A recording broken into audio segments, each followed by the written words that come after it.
You're supposed to boil the milk first and then... Newlyweds Richie and Ashley appear to have it all. A beautiful Salt Lake home, a loving marriage, Nice. and great health. Did you make the right choice? For sure. But this picture-perfect couple, who both served LDS missions, have a painful past. This handsome, clean-cut kid Drugs make you feel good. is a recovering drug addict. Even just talking about it, you feel a sense of euphoria. It made me feel comfortable in my own skin. I was okay being Richie when I had drugs. The two met in high school, Richie the popular football quarterback, Ashley the cheerleader. It all changed for Richie when he was 16 years old, when he shattered his tailbone while cliff jumping at Lake Powell. That's when he took his first painkillers. I'll never forget the relief that I felt when I took them. It was a sense of being okay, a sense of wellness. I knew that I wanted to feel that way more than just when I was in pain. So Richie continued to pop the pills. When he came home from his LDS mission, a wedding date was set with Ashley for October 28, 2006.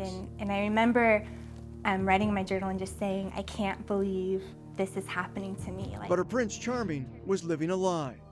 Just went from really good to really bad really fast. I'm like, who are you? You know what? Who is this person? Richie's life continued to crumble, moving from place to place, month after month, eventually finding himself homeless and living on the streets of Seattle, doing whatever he could to get drugs. Hadn't slept for days, didn't have a dime to my pocket, just had a gym bag over my shoulder and looking up at the Space Needle and just asking God, why? Why have I done this? Just erase me, take me away. Like the prodigal son, Richie returned home. I went up into my mother's bedroom and I said, Mom, I need help one last time. She held me in her arms for an hour before she would take me to detox. Richie's family didn't give up, and neither did Ashley. But I just always felt in my heart that I knew that I loved him and I couldn't ever deny that to myself. Richie finally got serious help. To describe the way that I felt at the very last time that I used, I can't even really go there because of,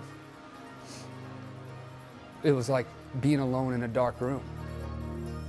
In October of last year, Ashley and Richie were married in the LDS Salt Lake Temple. I honestly get the butterflies from Richie still to this day. Richie has his life back, but he knows he can quickly lose it with just one pill.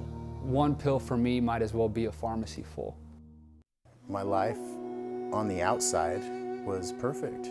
Jason Coombs' story is much the same. Raised in a good family, athletic, and a bright future. He also served an LDS mission. Came back, I met the girl of my dreams and was married in the temple. In 2004, Jason got into a car accident. He too was given painkillers, and that's all it took. And I became addicted like that. He went from Oxycontin to cocaine to heroin. He lost his family and ended up behind bars month after month after month. And you'll do anything, absolutely anything, and sacrifice anything and hurt anyone to get your fix. He also ended up homeless, walking the streets of Salt Lake. Because not only did I lose my wife, my family, my home, my job and my career, and all my relationships, I ultimately lost my soul. The change came on a cold, wintry night. And I was in a tunnel, seeking shelter. It was the darkest moment of my life. I felt absolutely worthless.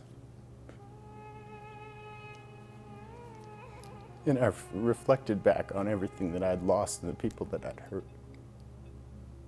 And that weighs on your soul.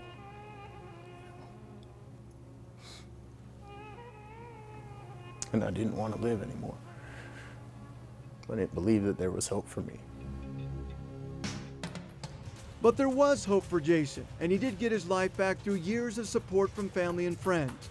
He now counsels other addicts here at the Mont Michel Addiction Recovery Home in Sandy. You can pull that bottom up.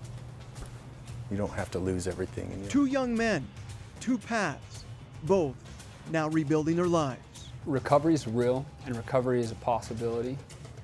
And recovery happens to people who want it. It's a miserable way to live because you hurt people along the way and ultimately you're killing yourself.